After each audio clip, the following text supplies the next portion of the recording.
ഭാരതാംബികെ ജയിക്ക മംഗളാത്മികേ.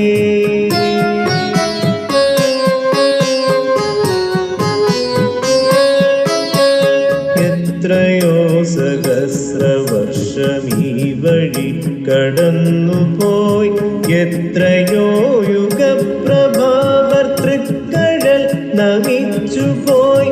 അന്നു നീ കൊളുത്തിവെച്ച ശാന്തി തൻ നറും തിരി ഇന്നും ദീപ്തമായിടുന്നു വിശ്വമാകെ സർവദാ.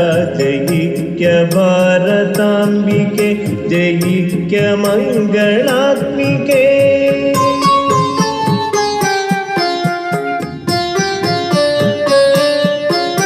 ഒരേ കിനാക്കൾ പങ്കിടാം, ഒരേ വഴിക്കു മുന്നിടാം, ഒന്നു ചേർന്നു വിശ്വസൗഹൃദത്തിൻ ഗാഥ പാടിടാം. സ്വരങ്ങൾ വേറെയെങ്കിലും നിറങ്ങൾ ഭിന്നമെങ്കിലും ഒരേ മരത്തിൽ കൂടുകൂട്ടും കിളികളായി പറന്നിടാം.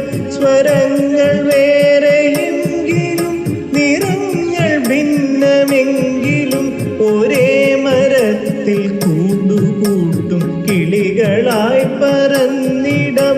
ജയിക്ക ഭാരതാംബികെ ജയിക്ക മംഗളാത്മികേ.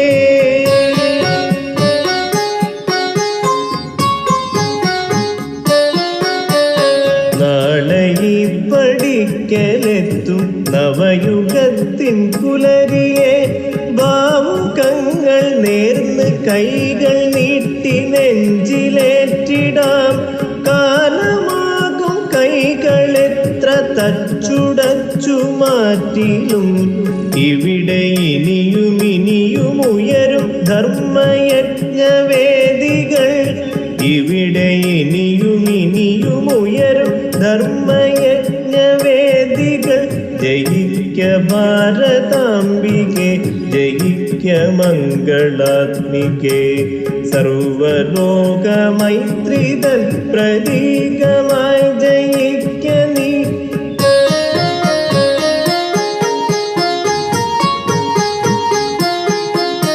ജയിക്ക ഭാരതാംബികെ ജയിക്ക മംഗളാത്മികേ. സർവലോക മൈത്രിതൻ പ്രതീകമായി ജയിക്ക നീ. ജയിക്ക ഭാരതാംബികെ ജയിക്ക മംഗളാത്മികേ. സർവലോക മൈത്രിതൻ പ്രതീകമായി ജയിക്ക നീ. സർവലോക മൈത്രിതൻ പ്രതീകമായി ജയിക്ക നീ.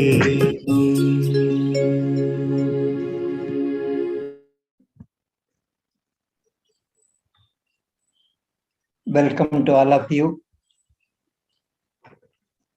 Today we are going to listen to the talk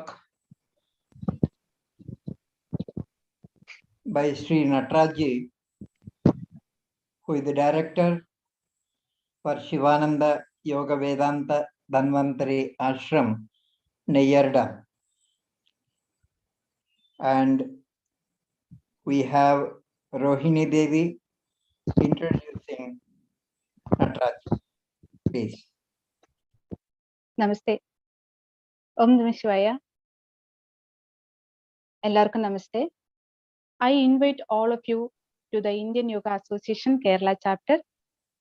I am here to introduce our today's speaker, Dr. Nadaraji, who is the director of International Shivananda Yoga Vedanta Ashram, Neyarda. He is one of the experienced personality in this field who cares for everybody as well as do whatever things possible by him to raise others. He is so patient, calm, and optimistic. Thus, we are privileged to have a session from him. This session includes the art of Pratyahara. Pratyahara is considered as the fifth lingua of Ashtanga Yoga. So, I welcome to Nadaraji to the show. Om Namah Shivaya, Nadaraji.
Gajananam Bhutaganari Sevitam Kapita Jambu Palasara Bhakshitam Umasutam Shoka Vinashakaranam Namami Vigneshwara Pada Pankajam Shadananam Kumkuma Raktavarnam Mahamatim Divya Mayura Vahanam Rudrasya Sunam Surasainyanatam Guham Sadaham Sharanam Prapadye Ya Kundendu Tushara Haradavala Ya Shubra Vastra Prita Ya Vina Varadanda Mandidakara Ya Shweta Padmasana Ya Brahma Chuta Shankara Pravitavi Devai Sada Pujita Samam Patu Saraswati Bhagavati Nishesha Jatyapaha Om Namah Shivaya Gurave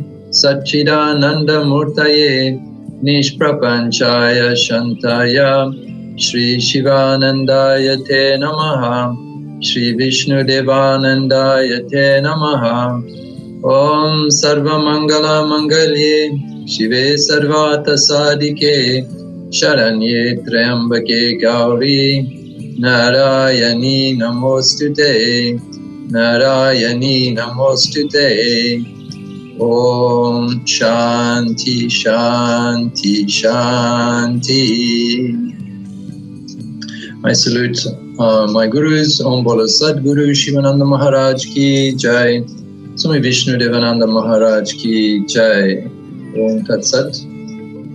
So I'd like to welcome you on behalf of my gurus, who you can see behind me. Swami Shivananda, Swami Shivananda, whose name our organization carries, and then his disciple here above me, Swami Vishnu Devananda, who was a disciple of Swami Shivananda and who started our organization back in 1957, in our headquarters being in Canada, Valmoran, with branches around the world. As I've mentioned, I'm based in the Shivananda Dhanvantri Ashram in South India, Kerala.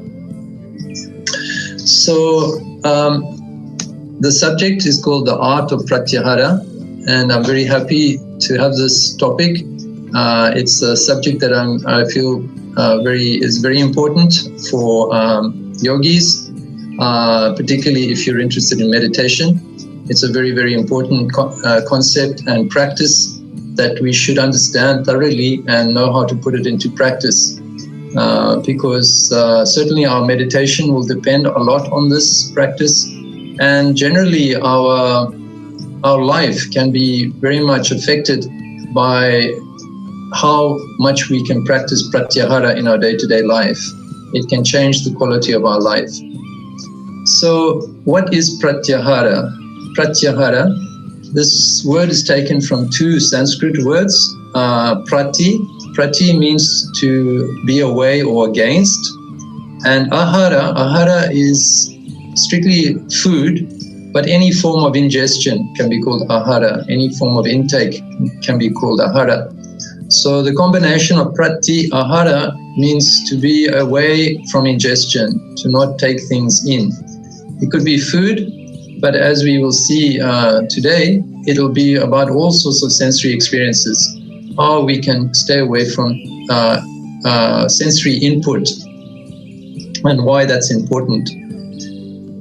So Pratyahara is, of course, mentioned by Patanjali Maharishi in the Yoga Sutras, and specifically what we call the Ashtanga Yoga system, which, if you are familiar with yoga system, you'll know about Ashtanga, the 8 steps of yoga. Patanjali defines yoga as yogas chitta vritti nirodha. Yoga is stopping the vibrations or the thoughts in the mind. So he describes the 8 steps, or Ashtanga, which literally means 8 steps or 8 limbs, how to come to the state of thoughtlessness, which he calls samadhi. So samadhi is a state where the mind is completely still and quiet, and then he says we are resting in our own true nature. So the 8 steps are intended how to help us move towards this level of mental stillness. And Pratyahara actually falls right in the middle of those 8 steps. It's step number 5. Yes.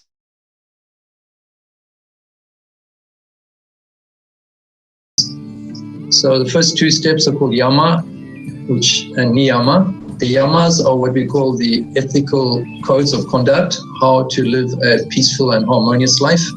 Includes things like non-injury, non-violence, truthfulness, not stealing, etc. And then there is the niyamas, the second step, the observances. These are 5 codes to help us implement a positive lifestyle. Includes things like doing austerities and devoting to God, surrender to God, keeping cleanliness, both physical and mental, and other practices like this. The third and fourth steps are physical stages. One is called asana, how to control the physical body and to be able to sit still and be comfortable for the practice of meditation. Then the next step, the fourth step, is called pranayama, how to be able to control the breath. By controlling and slowing down our breath, we are able to control and slow down our mind. So that is the pranayama step. Then the 5th step, as I mentioned, is pratyahara.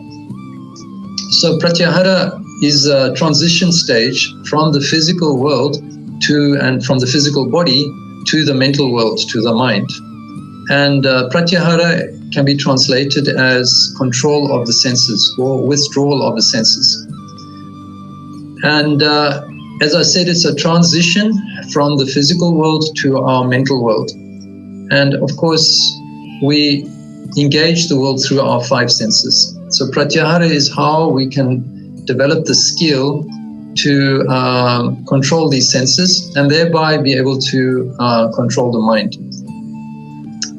Just to finish the 8 steps, so after pratyahara, the next stage is called dharana, or concentration. So this is now working with the mind. The next 3 stages are all part of the mind. So working with dharana means being able to keep your mind focused on one point. And if that is able to be kept up without much effort, it becomes what we call dhyana.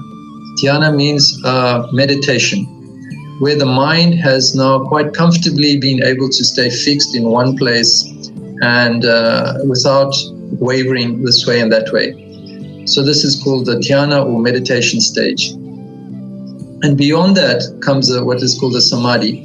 Samadhi is where now the mind is completely empty of all thoughts, including the thought of one's own individuality or ego. And then one will experience an expanded consciousness, we say, and you lose the sense of your own individuality, and you start to experience the unity of life, where they say the meditator and the meditated and the meditation become one, or the knower, the known, and the knowledge become one thing. And that's the state of non-duality, which is considered like the highest state of consciousness in the yoga system. So that's the whole range of Ashtanga. And as we saw, the Pratyahara falls in the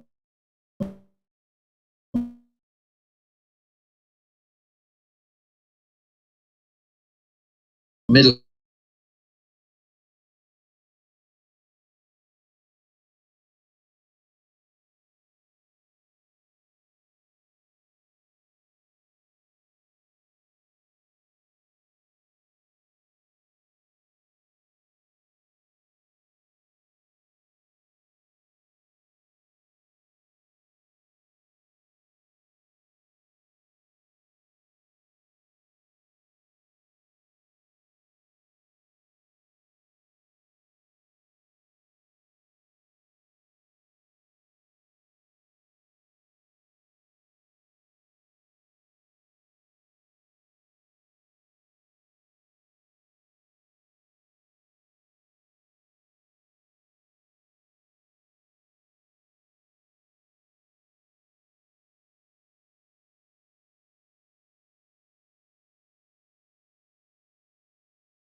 viveka, discrimination between what is real or permanent and what is unreal or impermanent. The next one is called vairagya, or dispassion. And the third one is called shatsampat. Shatsampat is actually another list of 6 qualities that one needs to cultivate to, again, develop a quiet and calm state of mind. And the fourth qualification is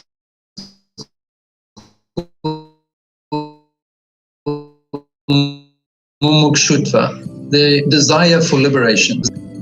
And that's the basic desire, I think, that all spiritual aspirants have, that we feel we want to be free of all limitations, both physical, mental, and psychological, etc., and to come to, higher states of consciousness. This is a kind of common desire that certainly spiritual aspirants have.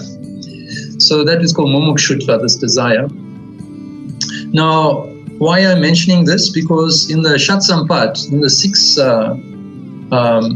qualities, the first one is called sama. Sama means the ability to have a calm and peaceful mind, that one should have developed a fairly calm and peaceful mind before we can really study the philosophy in an earnest and serious way. Now, of course, this is not an easy thing to do. How to cultivate and sustain a calm and peaceful mind. So that the next 5 points are points about how we can do this. And the second point is called dhamma. Dhamma means control of the organs. And here we're talking about both sensory as well as motor organs. So when we talk about control of the sensory organs, essentially it's the same as the pratyahara of Patanjali, how to control the sense organs. And then Vasishtha also considers the motor organs, that if we cannot control our senses, then we should also at least try to control the way we react to the situations. So we might not be able to, disconnect from the stimuli around us, but how do we react? That's another level. And that means how do we control our responses? So Dhamma includes how we use our hands, our feet, our mouth for speech. And then it also includes the anus and the genitals for those body functions. So this why I brought it up is because it's also part of the Vedanta system, the Jnana Yoga, that pratyahara, or control of the senses, is also very much part of that process. And specifically, it's there to help us to develop a calm and peaceful state of mind. And that's essentially what the pratyahara is there for, how we can develop a calm and peaceful state of mind, whether for meditation or for deeper contemplation on philosophy. Now, before I get more into the details of pratyahara and how we can practice it, it would be worthwhile spending a little bit of time to understand the nature of the mind. Some basic concepts will be very helpful to then appreciate how pratyahara works. So, what is the mind? So, there's a definite difference between the Western psychology and what we might call Eastern philosophy, or even Western philosophy. When we consider Western philosophy, traditional Western philosophy, it's pretty much based on the statement of René Descartes, the famous French philosopher, and I think he was also a statesman. His statement was, "I think, therefore I am. I think, therefore I am." So with this insightful statement, he was able to very simply state that my existence is a consequence of my thinking. And this is very much the way we think about ourselves in the modern psychology and even neurosciences, that there's a physical brain, and out of this physical brain there are things that are called thoughts that are generated, and that these thoughts create our reality. And essentially, who or what I am is a product of my mind, my thoughts. And this is normally how we see ourselves in life. If my mind is unhappy, I say I am unhappy.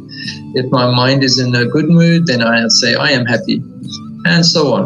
And that not only includes our feelings, but it includes all our background, our education, our culture. We use all these things as, identities, how we define ourselves, which are basically all based on the mind.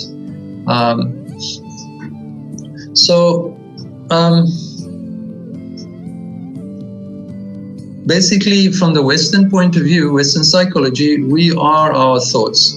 And we can say that is the nature of the mind. The mind is basically just a collection of thoughts. Okay?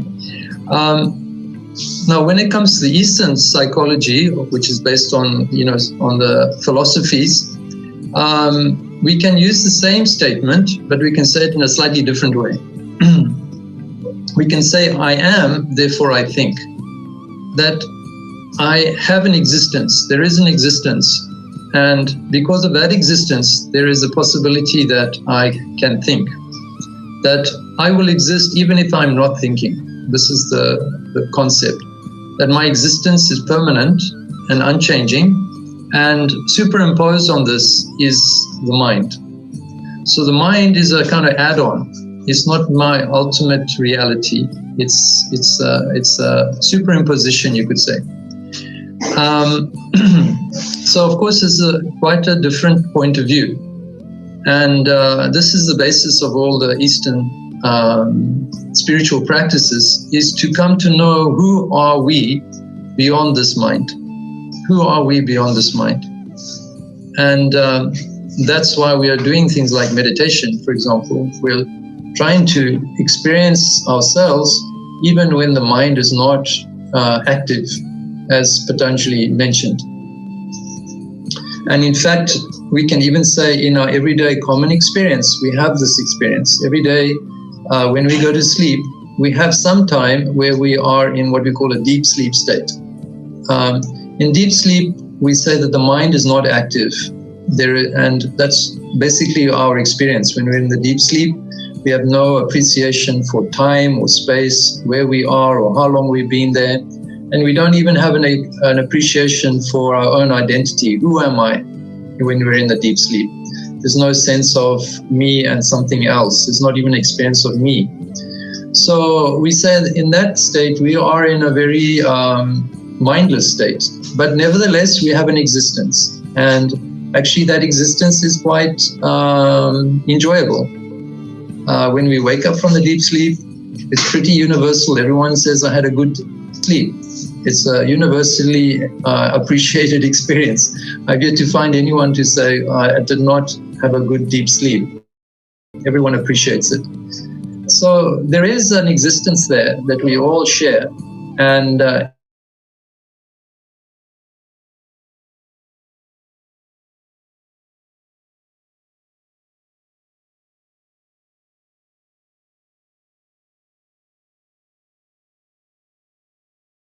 it's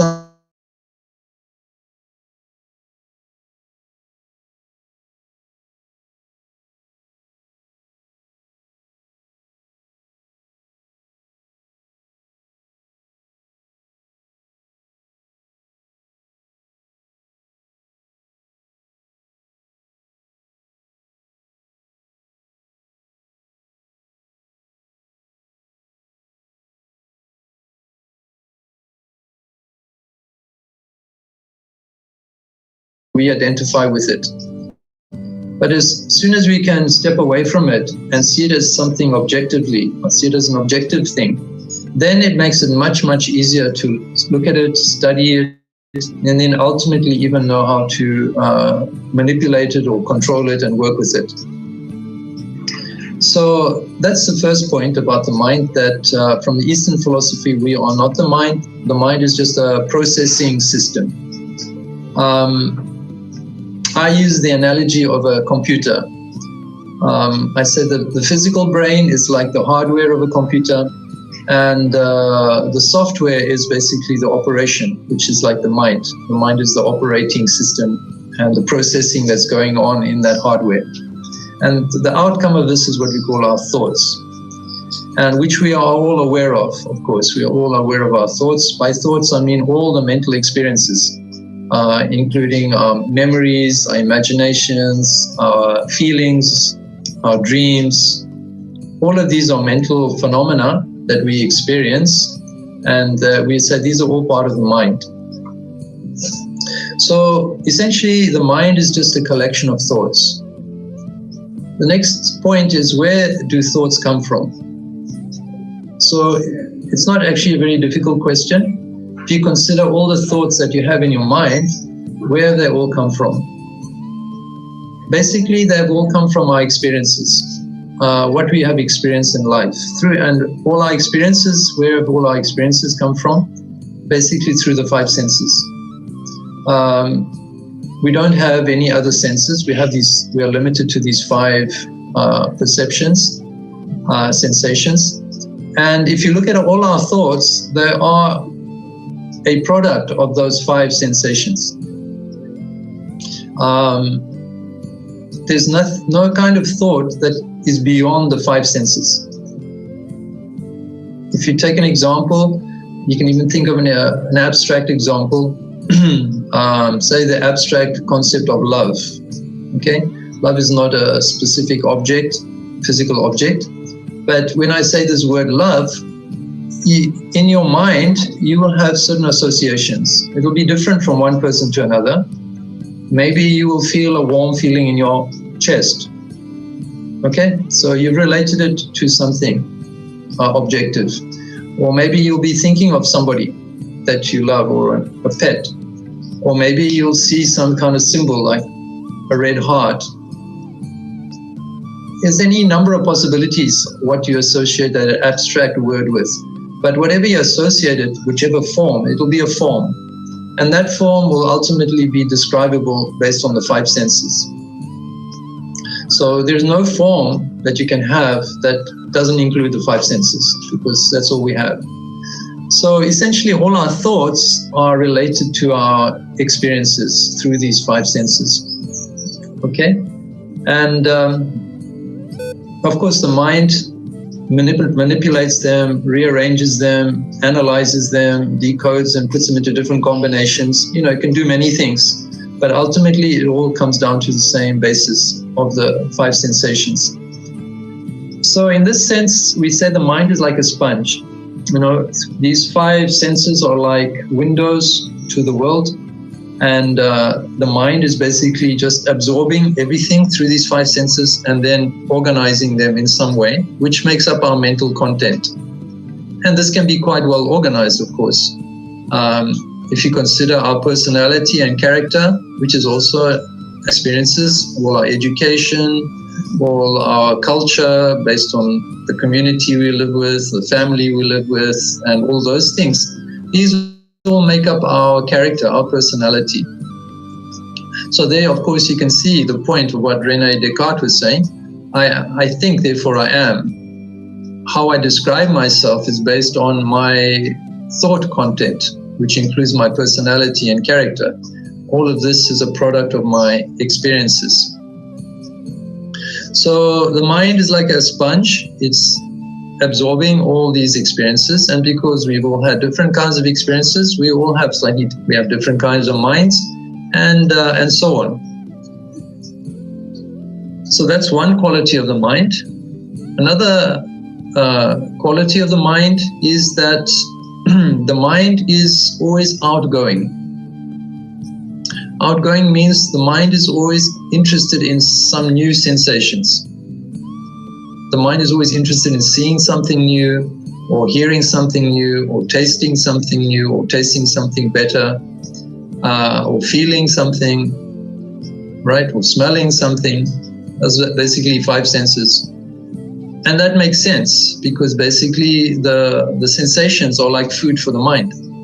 So naturally the mind will want to have more food. It will always want to feed itself. So naturally it's always going to be interested in going out and exploring the world through the five senses. So that is its nature. And that will be, as we see later, one of the big challenges we have to face when we try to practice pratyahara. we're going against the very nature of the mind. The nature of the mind is to go out.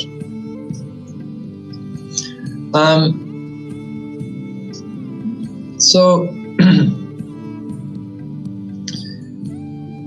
do we have any control over this process? Do we have any control over what's going on in our mind? Do we have any control on the effects of the senses on our mind? We often think that we are quite passive in this situation, you know. We're in a situation, we're exposed to things, and we're absorbing the experiences, the sensations, and they're getting processed by our mind.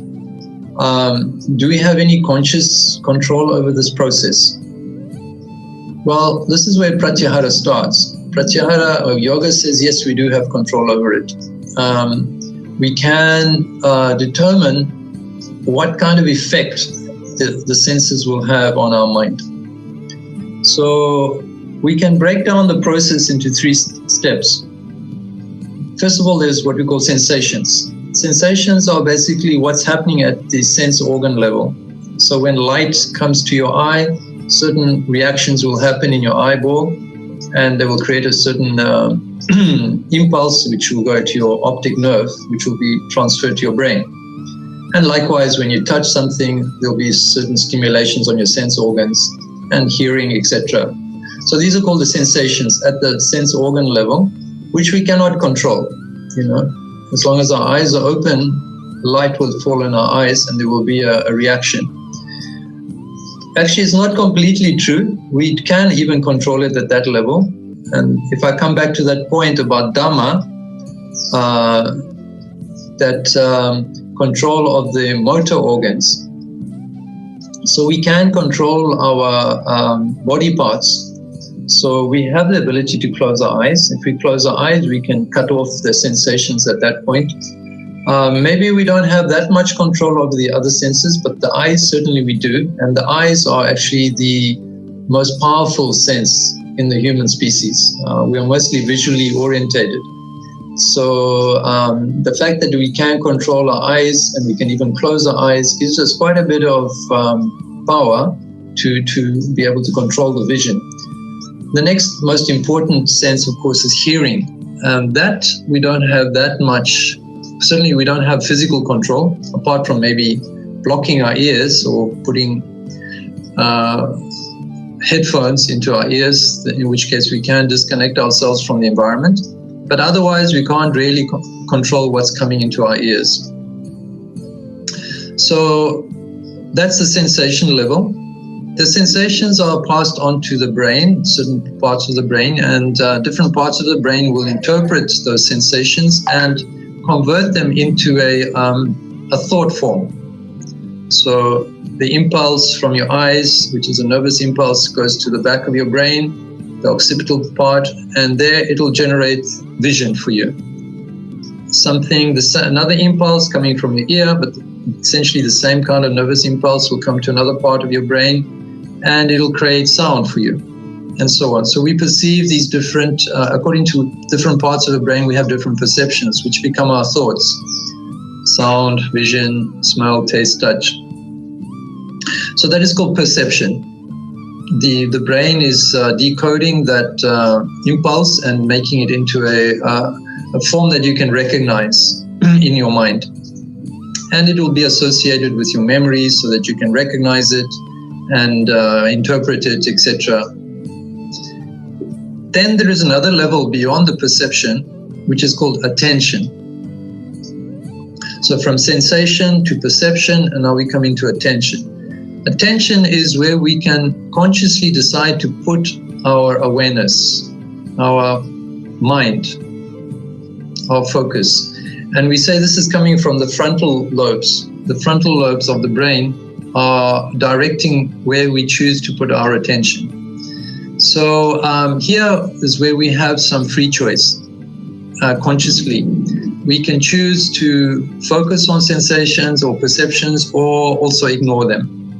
And there are various ways we can apply attention, but generally we're just saying trying to focus on one thing to the exclusion of other things. And that is a conscious process. and where a place where we have choice about what we choose to focus on. And this is where Pratyahara will work. How do we put this into practice? So I use the words. It's English semantics, so I hope that makes sense to you. But basically, if you can appreciate the difference between seeing and looking. Seeing and looking. I'm starting with the most important sense, the vision. So seeing is, as long as your eyes are open, you will see things. You'll perceive them. But looking, we say, is when you consciously apply your attention there. You put your focus onto something that you're seeing, right? A good example of this would be, you're sitting somewhere in a waiting room and you pick up a glossy magazine and you're just flipping through the pages of the glossy magazine. After some time, something might catch your attention. It's usually a picture or some headline, some word will stand out and catch your attention, and you'll stop. And now you'll stop seeing, and now you'll start looking. Your mind will actively focus on that picture or that word, and you'll start reading more about it or taking interest in it. So now you're consciously focusing your mind, and now you started to look. And that's a kind of conscious decision. Although often it's happening unconsciously, if you're in the advertising industry, no doubt you understand this concept very well. You know that what are the important trigger points that will catch people's attention. And thereby you can, catch people's attention by using certain words or pictures and unconsciously catch their attention. But it's not a totally unconscious ability. We can develop conscious control over this. The same thing with hearing, the difference between hearing and listening. We might hear sounds around us, but we might decide to listen with attention and focus our mind on one sound only. If we're trying to hear someone speaking in a crowd or on a telephone with a lot of background sounds, we will listen more intently to focus on that particular sound to the exclusion of others. Then, of course, the sense of smell and taste. Smell and taste are very closely associated. So the difference between tasting and relishing, when we put something in our mouth, we taste it. We'll have a taste. It's sweet, it's sour, it's bitter, whatever. But then very quickly we will start deciding, is it something I like? Is it something pleasant or unpleasant? Is it the type of taste I like or not like? And that's called relishing. And then according to our tastes, we will decide whether we'll eat more or less of it, and so on, and how much we will enjoy it. So that is actually a conscious choice, because, there is nothing absolute about these things. What one person likes, another person doesn't like. What another person likes, another person dislikes. So we all have our personal choices, and we are going according to those choices. Finally, you could say the difference between touching and feeling. When you touch something, you'll touch it. You'll have a sensation. But if you like the touch, you'll like to feel it more. If you don't like the touch, you'll want to withdraw yourself from that. Stop feeling it. So like that. So this is the subtle area where we can bring more awareness to our sensations and perceptions. And we can be more conscious about them and try to assume more mindfulness and control over the perceptions. And the idea is that we can come into that seeing, hearing, touching, tasting level without getting pulled into that attention, where the sensation takes our attention away and essentially could be a distraction. So the ability to see without looking, the ability to hear without listening, the ability to taste without relishing, and the ability to touch without feeling. This is one way we can describe Pratyahara. and it's something we can do consciously. We just have to be a bit more mindful about the perceptions and see how we are reacting to them. And then consciously we can step back. And this will have many positive benefits for us. Basically, it will help our mind to be more focused. If you consider the situation, we want to go to the supermarket to buy something, some basic essentials, bread and milk, for example. We run out of bread and milk, we want to go to the supermarket. So we go to the supermarket and we go through the supermarket, we come back to the checkout. And how often is it that we come out with much more than bread and milk in the basket? Almost invariably, we will have that situation. In fact, sometimes, I find myself coming out and I don't even have the bread and milk. I've got a whole lot of other things which I didn't intend to buy at all. But somehow, of course, the way these shops and things are organized, they put things in such a way that they will catch your attention and obviously tempt you to buy these things. So that's because I was not practicing pratyahara. I allowed my mind to go out into all these various sensory experiences and to get attached to them and attracted to them and influence my behavior. So I was not able to practice pratyahara. If I was able to practice pratyahara, I'd know what I needed, and despite seeing all these things, I would not be distracted and I would just focus on what my intention was and be able to do that, efficiently. So you can see how pratyahara could help us to be much more efficient in our day-to-day life with less distractions and less chance of wasting our time or being distracted by unnecessary stimuli. So this, of course, is important when it comes to meditation, because essentially the whole process of meditation is a process of turning our attention inwards and getting disconnected from the outside world. And we want to get more and more connected to our inner reality, ultimately something beyond our mind. So this is what makes meditation so challenging, of course, because essentially we're going against the very nature of the mind. As I mentioned earlier, the nature of our mind is always to go out through the five senses. So when we are planning to meditate, we are consciously deciding, actually, no, I'm going to sit and turn my attention inwards. And this is not easy. We're basically going against the very nature of the mind. I say it's like trying to swim upstream. The mind is going this way and we're trying to go this way. So it requires effort, it requires determination, it requires focus, it requires commitment. And of course, these are all the things that make meditation challenging. But ultimately, the rewards are great. Ultimately, if we can conquer our mind, if we can turn the direction of the mind, we have a tremendous force under our conscious control, and we can do great things with that force. If we don't do it, we run the risk of our lower mind taking us anywhere and everywhere, and sometimes making our life rather chaotic. So, it's worth the investment and the effort to try and learn how to subdue and learn how to manage the mind more effectively. So when we sit for meditation, the first thing we do, of course, is we practice pratyahara. We disconnect from the outside world physically. So generally we'll choose a quiet place to sit, and we'll switch off the lights, we'll close the eyes, we'll keep our body still. So we're reducing the physical stimuli to a minimum.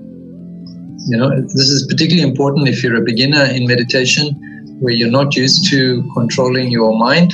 Use the distractions to a minimum by having a quiet, calm place, and dark place, etc.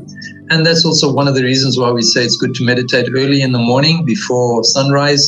Generally, that's a very quiet time of the day. There's not much activity going on, so you're less likely to be distracted by things. But even when we've closed our eyes, the situation doesn't necessarily get easier. In fact, it gets more difficult. Why? Because then our own imagination takes over. So, so the mind is saying, okay, so you've disconnected me from the world outside. So then now let me pull out my own old video recordings and start, playing my own home movies. So we'll find that our mind starts replaying all sorts of memories, and all sorts of ideas and imaginations will start coming into our mind.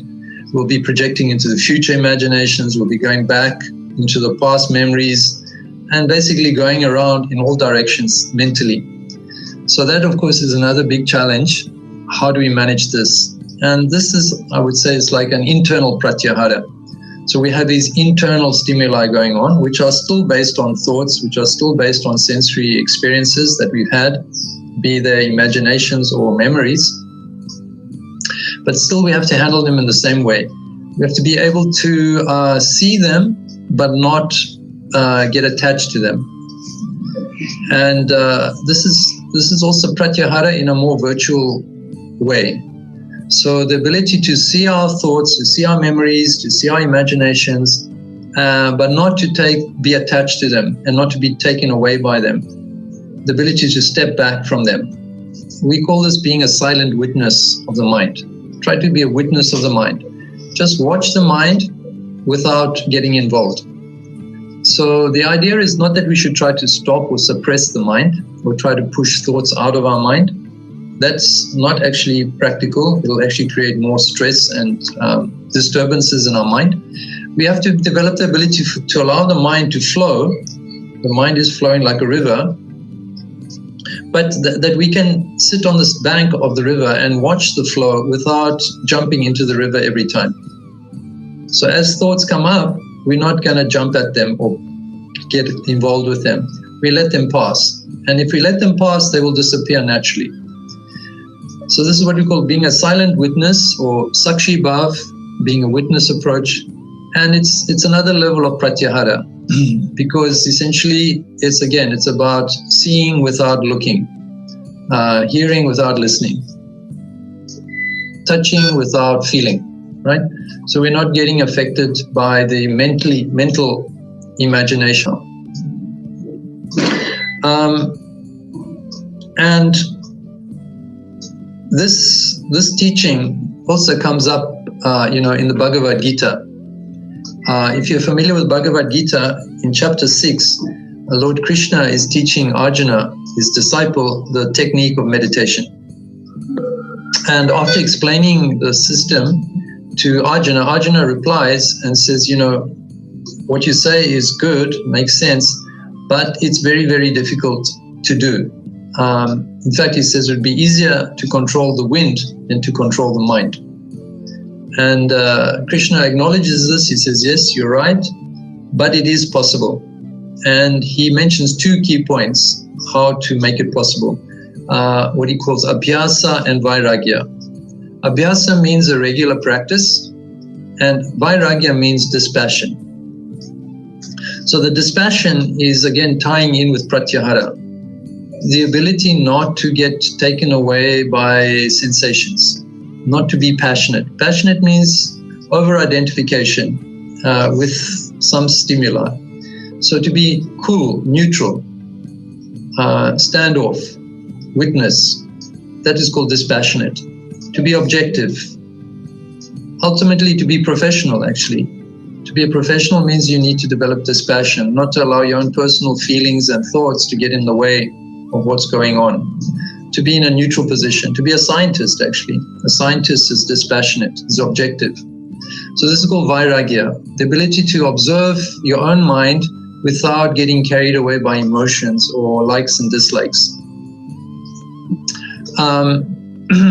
And to do this on a regular basis, do this practice, this is the abhyasa, which I'm sure you'll appreciate if you are practicing meditation. This is a constant challenge. Every time we sit for meditation, we have to face this mind and all its ramblings this way and that way. And time after time, we have to learn how to step back and not get affected and not get involved. And that's the abhyasa part. and it's not just going to happen in one shot. It's not going to happen in 2 shots or 3 shots. It's an ongoing practice. We can expect it to be a feature of meditation, until the end of our days.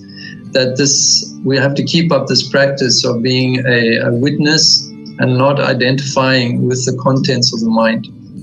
Not identifying particularly, what we could say in an emotional way. Just to see things very objectively, in a dispassionate way. And if we can do this, then we will find that we diffuse the mind very much. The mind, the energy of the mind will become down much quickly if we can get this dispassion. And the mind will become much, much more calm and peaceful. That state of sama that we mentioned earlier. We can experience a calm state of mind when we have this dispassion in the mind. But it's an ongoing practice and it requires constant practice and observation and self-awareness and mindfulness. And hopefully not only during meditation time, but ultimately even in our normal day-to-day activities, that we can cultivate this attitude of mindfulness and the ability to step back from our reactions and emotional reactions and outbursts and impulses. Yeah. And this is really very essential practice, this detachment, if we want to progress in meditation, especially from pratyahara it goes to dharana, concentration. And so unless we can do this pratyahara, we really will not be able to do the dharana, concentration. Because dharana is the ability to keep the mind in one place for indefinite amount of time. Swami Shivananda mentions the figure of 12 seconds. If you can keep your mind in one place for 12 seconds, you are practicing dharana or concentration. Actually, 12 seconds is a very, very long time to be focused. Most of the time our mind is hardly focused for even 1 second. Our mind is so fast, it's just continuously moving. So 12 seconds is actually the mind in one place. So unless we are practicing pratyahara, it's not going to happen. Unless we have that habit of letting go of distractions, we're not going to be able to keep our mind in one place.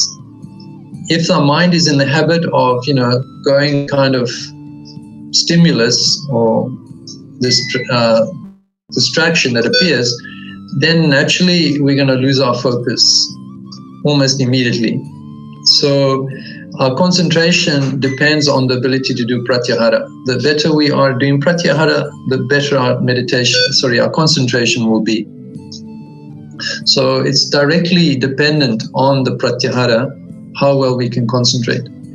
And the concentration itself also supports the pratyahara, because when we have to detach from one kind of thought, something's popping up in our mind and we are learning how to detach from it, we cannot just detach and do nothing. The mind cannot just sit in limbo. The mind by nature is active, so it has to be engaged with something. So generally in all forms of meditation, we have something that we're going to try and focus our mind onto. Something usually uplifting, positive, spiritual, saintly, godly, holy. We'll try to focus on that subject. So continuously we're detaching, that's the pratyahara, and then we have to attach to something else, and that's the concentration, and try to keep the mind there only, that's concentration. So concentration and pratyahara go together. You can't really do pratyahara, detach without attaching somewhere else. And at the same time, you can't stay focused on one thing if you don't have the ability to keep letting go of distractions. If you allow the mind to keep going with distractions, you're never really going to be able to focus on one place. So really they go together. They're like, two hands that work together. The pratyahara and dharana. So as you can see, it's a very important aspect of meditation, because only through concentration are we going to be able to go into deeper levels of meditation, and then ultimately to meditation and samadhi. And of course, even in our day-to-day life, how effective we are in our day-to-day life will depend on how focused we are in what we do. So the more focused we are, of course, the more effective and efficient we can be in our day-to-day life. So these are skills that are going to be helpful not only for spiritual practice but for also our everyday life. And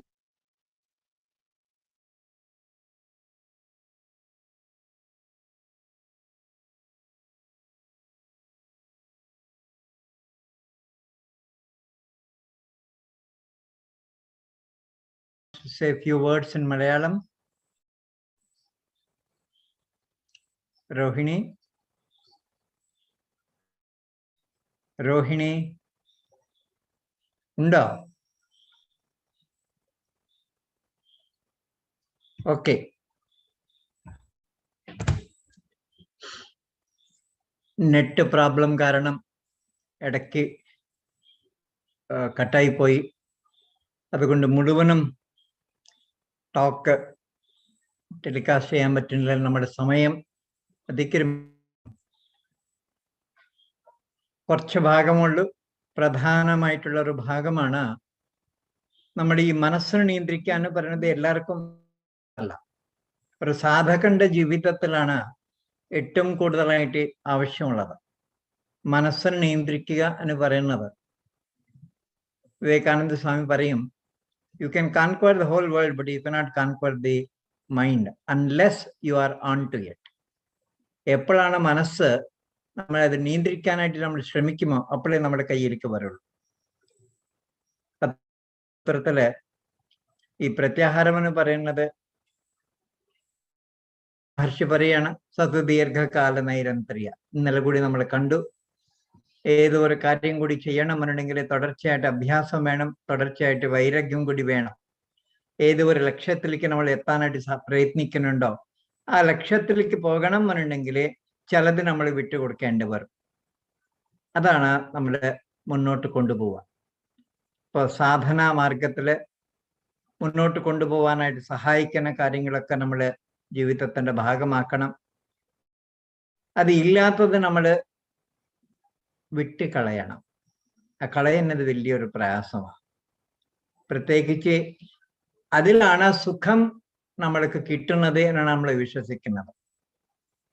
Taittiriya ഉപനിഷത്തുള്ള ആനന്ദമീമാംസ എന്ന് പറയുന്ന ഒരു ഭാഗത്തില് വളരെ വിശദീകരിച്ചിട്ടുണ്ട്. ഇത് ആർക്കാ സാധിക്കുക? ഉപനിഷത്തല്ല, കേനോപനിഷത്താണ്. കേനോപനിഷത്തല്ല, അതില് ആർക്കാ സാധിക്കുക? ധൈര്യമുള്ള ആൾക്ക് മാത്രമേ സാധിക്കുള്ളൂ. കശ്ചിത് ധീരഃ, ധീരന്മാർക്ക് മാത്രമേ സാധിക്കുള്ളൂ ഈ യാത്രയിലേക്ക്,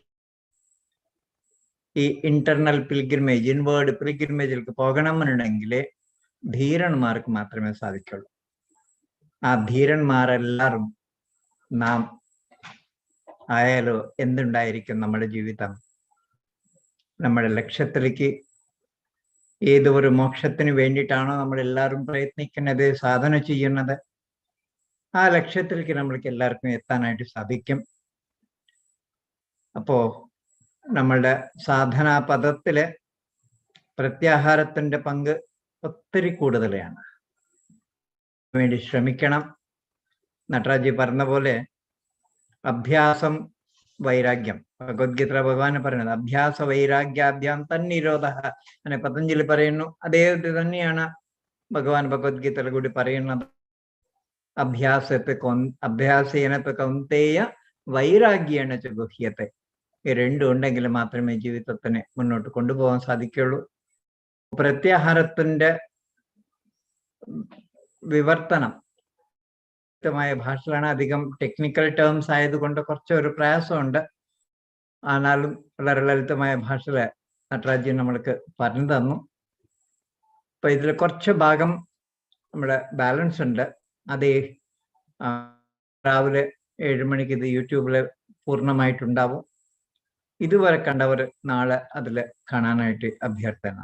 സമയം അതിക്രമിച്ചത് കൊണ്ട് നമ്മുടെ ആൾമോസ്റ്റ് ഒരു അനദർ ഒരു 10-15 മിനിറ്റ് ഉണ്ട് കേട്ടോ. അപ്പൊ അത് നാളെ നമ്മൾക്ക് കേൾക്കാം. രണ്ടാമത്തത് നാളെ സംസാരിക്കാൻ പോകുന്ന കൂടി ആൾമോസ്റ്റ് ഇത് തന്നെയാണ്. നമ്മളുടെ കൈതപ്പുറം വാസുദേവൻ നമ്പൂതിരി മാസ്റ്ററാണ് നാളെ പറയാൻ പോകുന്നത്. അപ്പോൾ കൈതപ്പുറം മാസ്റ്റർ പറയാൻ പോകുന്നത് കൂടി ആൾമോസ്റ്റ് സെയിം വിഷയമാണ്.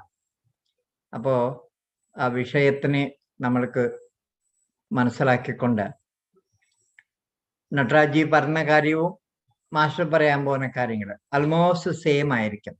ആ വിഷയത്തിന് നമ്മൾക്ക് നാളെ കേട്ട ശേഷം ഇതില് ഇന്ന് പറഞ്ഞ വിഷയങ്ങൾ കൂടി വേണമെങ്കിൽ നമ്മൾക്ക് വീണ്ടും ഒരു പ്രാവശ്യം കൂടി ആവർത്തിക്കാം. ഓക്കെ, നാളെ രാത്രി 8 മണിക്ക് ഇതേ സമയത്ത് ഇതിൽ തന്നെ വീണ്ടും കാണാം. സർവേ ഭവന്തു സുഖിനഃ, സർവേ സന്തു നിരാമയ, സർവേ ഭദ്രാണി പശ്യന്തു, മാ കശ്ചിത് ദുഃഖഭാഗ്.